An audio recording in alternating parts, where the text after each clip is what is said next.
Fala galera, mais um vídeo com a Andrea. De novo! De novo! E nesse vídeo a gente vai falar sobre como tá sendo voluntariar na pandemia. A Andrea já fez 12 voluntariados, indo pro 13º, e nesse tempo, desde que começou a pandemia, você já fez 4 voluntariados, né? É 3. É Sérvia, Albânia e Líbano. Exatamente. E agora a Inglaterra. Então vão ser 4 voluntariados em época de pandemia. Então fala pra galera a diferença de voluntariar em pandemia e tempos normais. E o que você tem feito nesses voluntariados enquanto tem pandemia, né? Porque, tipo assim, cara, não tem hóspedes, não tem muitos hóspedes. Então, como é que você ajuda um anfitrião? Eu acho que a principal diferença, assim, a atmosfera do lugar é bem diferente, porque são hostels e hotéis, né? Que foi um hotel no Líbano e 2 hostels, um na Sérvia e um na Albânia. Esses lugares estão vazios, né? Às vezes tem até um hóspede ou 2, mas tipo, estão bem vazios. Então eu acho que assim, o voluntário nesse momento ele acaba sendo a pessoa que traz uma vibe de viajante, que às vezes aquele lugar não tem porque não tem viajante ali. Então é isso, assim, é muito trazer a energia boa e manter uma energia positiva. Às vezes os anfitriões estão bem desanimados, né, compreensivamente. E você é aquela pessoa que tá trazendo uma energia nova para aquele lugar. E uma coisa interessante de falar também é que o trabalho tem sido muito mais flexível, né, enquanto que antes você teria um voluntário para cada tipo de tarefa.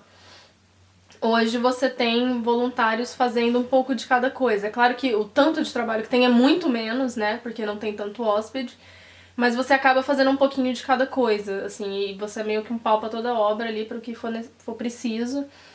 Que vai desde, vamos aqui fazer o site, claro, se você tem essas habilidades, né? Vamos fazer o site aqui do hostel enquanto não tem hóspede, né? Vamos pintar uma parede, fazer uma decoração em algum lugar. Enquanto a gente espera a pandemia passar, né? Essas vagas de recepção, assim, que eu vejo, normalmente já estão mais com o anfitrião que faz check-in e check-out, e você fica mais como um auxílio ali do lado, assim. Então é muito importante ter essa mente aberta, assim, não ir esperando uma coisa muito regimentada, né? Muito estrita. E até, por exemplo, no meu voluntariado na Albânia, eu apliquei para fazer o site deles. Mas eu cheguei lá e o anfitrião falou, cara, eu não tô tendo muito hóspede e tal, mas eu tô trabalhando aqui num projeto para diminuir a quantidade de lixo na cidade. E eu preciso de uma ajuda online pra fazer isso, tipo, de um marketing digital, né? Eu falei, cara, tá bom, vamos fazer junto, né? E seria uma coisa que eu não precisaria aceitar, né? Porque não foi o que foi acordado, mas eu achei aquela uma oportunidade legal de contribuir. Então é isso, assim, é entender bem, ter um pouco de flexibilidade, né? Não ir com aquela coisa regimentada, se eu não for fazer isso aqui, eu vou embora. Porque as necessidades do anfitrião, elas estão mudando muito rápido com o que está acontecendo. E também tentar contribuir. E realmente, sem essa coisa eu só quero uma cama pra eu dormir e eu não tô cagando pro meu anfitrião. Quero ir ali fazer minhas horas e ir embora, sabe? Ter mais uma noção de flexibilidade, de realmente querer contribuir e ajudar aquele anfitrião. Tá, e aí, uma coisa que eu acho que muita gente vai perguntar, principalmente brasileiros, né? Que é, como que você entende pra onde você pode ir, sabendo que as fronteiras, a maioria está fechada? Bom, então o que é muito importante fazer no momento atual, assim, viajando, e é uma coisa muito diferente, é que você tem que ficar muito de olho nas restrições de cada país.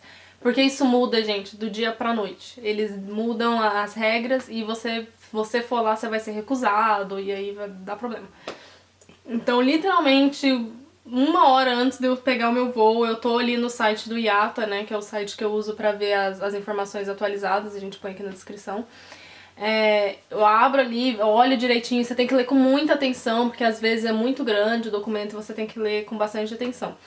Então é isso que eu faço, assim, e entender também que, eu não sei como é que tá aí no Brasil, como é que as pessoas estão enxergando a situação na Europa, mas aqui é muito mais aonde você esteve do que o seu país de nacionalidade. Alguns países estão barrando nacionalidade, né, irrespectivo de onde você tem estado, e também por isso que você tem que ler com bastante atenção, mas a maioria dos países se importa mais com da onde você tá vindo e onde você esteve.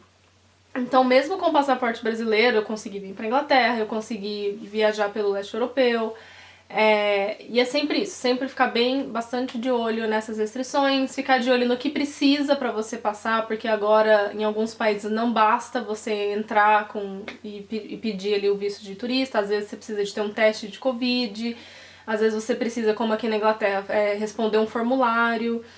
Existem também algumas restrições que você passa assim que você chega, então, por exemplo, países como a Eslovênia e a Inglaterra, ela tem uma lista de países que se você estiver vindo daquele país, você tem que se isolar.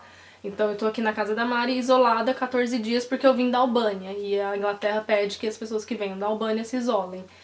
E essas coisas mudam também frequentemente. Então, assim, se você é aquela pessoa que tem preguiça de procurar informação, não viaje na Europa nesse momento. Vai dar ruim. Dá ruim. Então, você tem que ter muito cuidado com isso, assim, olhar bastante. Vou deixar aqui, na verdade, esse site que a André falou, também tem um site do Skyscanner que também tem atualizado algumas informações. Vou deixar aqui os dois. Então leia os dois, quanto mais informação vocês tiverem, gente, melhor. E aí, lembrando também que você não veio do Brasil, né? Não, eu não vou ao Brasil desde 2016, então eu não estive no Brasil em nenhum momento durante a pandemia. Isso me ajuda, mas eu vindo da Albânia, é um país que a galera fala, não, tem que isolar.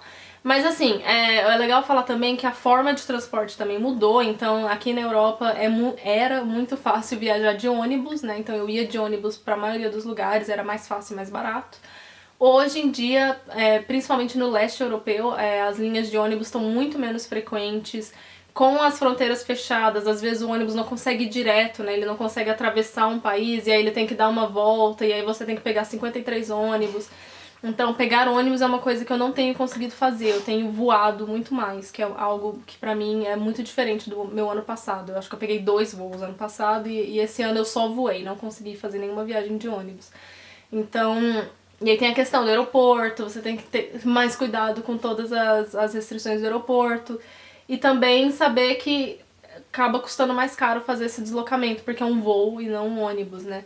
E a flexibilidade é menor. Então, por exemplo, quando você decide ir de um país para outro, você tem que pensar que talvez não vai ter voo. Quando eu marquei o meu voo da Albânia para cá, o meu voo foi cancelado 3 vezes.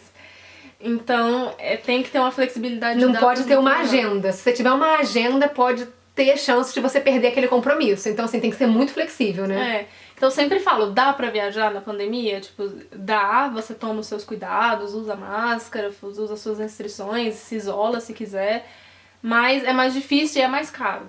Então é uma outra forma de viajar, uma outra mentalidade que você tem que ter. Eu tenho passado mais tempo nos países também, antes eu me movia a cada mês, hoje eu já fico 2, 3 meses em cada lugar. Até porque às vezes a fronteira fecha, você fica preso. Tipo no Líbano, que era pra ficar 1 mês, ficou 4. Exato.